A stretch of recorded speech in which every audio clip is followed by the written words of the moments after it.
Hello everyone welcome to Varahi Viva fashions. Semi గద్వాల్లో అండి. మంచి మంచి కలర్ కాంబినేషన్స్. ఈసారి ఫ్యాబ్రిక్ ఇంకా ప్రీమియం వచ్చిందని సేమ్ 1999 ప్రైస్లో all over India free shipping. ఒక్కసారి కలర్స్ అయితే మీరు క్లోజ్లో చూసేయండి. ఏ కలర్ కా కలర్ చాలా యూనిక్గా ఉందండి. అన్నీ ఓపెన్ చేసి చూపిస్తాను మీకు నేను.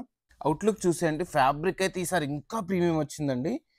ప్లస్ సింపుల్ కాన్సెప్ట్ అండి. ఏదైతే బార్డర్ పళ్ళు ఏది ఉంటుందో సేమ్ బ్లౌజ్ ఉంటుందండి ఈచ్ అండ్ ఎవ్రీ సారీకి కూడా. అనదర్ కలర్ అండి. Same contrast blouse. ఫ్యాబ్రిక్ అయితే ఆఫ్టర్ డ్రేప్ చేసినాక పట్టు ప్యూర్ గద్వాల్కి ఏం తీసిపోదండి. కాదండి, ఈ శారీస్ అన్నీ కూడా లెహెంగాస్కి చాలా చాలా పర్ఫెక్ట్. ఈ కలర్ కాంబినేషన్స్ అన్నీ కూడా మంచి వింటేజ్ కలర్ కాంబినేషన్స్ అండి. అన్నీ కూడా కలర్స్ దేనికది చాలా యూనిక్ ఉన్నాయి. డిజైన్స్ కూడా చాలా డిఫరెంట్గా ఉన్నాయండి. ఇలాంటి అప్డేట్స్ మిస్ అవ్వద్దంటే మీరు ఇన్స్టాగ్రామ్ ఫాలో అవ్వాలండి, తప్పదు. మనకుంది ఒకే ఒక వాట్సాప్ అండి, 7670876577. హోల్సేల్ బల్క్ పర్చేస్ వాళ్ళు స్టోర్ విజిట్ చేస్తే మీకు మంచి ప్రైస్లో నేను ఇస్తానండి. ఎవరైతే ఈ సెమీ గద్వాల్స్ పర్చేస్ చేసి వాళ్ళకి వచ్చిన కాంప్లిమెంట్స్ మాత్రం షేర్ చేస్తారో వాళ్ళకి నెక్స్ట్ పర్చేస్లో ₹100 డిస్కౌంట్. తెలుసు కదండి, ఇలాంటి కలెక్షన్స్ మిస్ అవ్వద్దంటే మీరు కంపల్సరీ పేజ్ని ఫాలో అవ్వండి. అండ్ గివ్ అవేలో పార్టిసిపేట్ చేయండి. 10 గివ్ అవేస్ అండి, not a joke, 10 giveaways. So stay tune for more collections.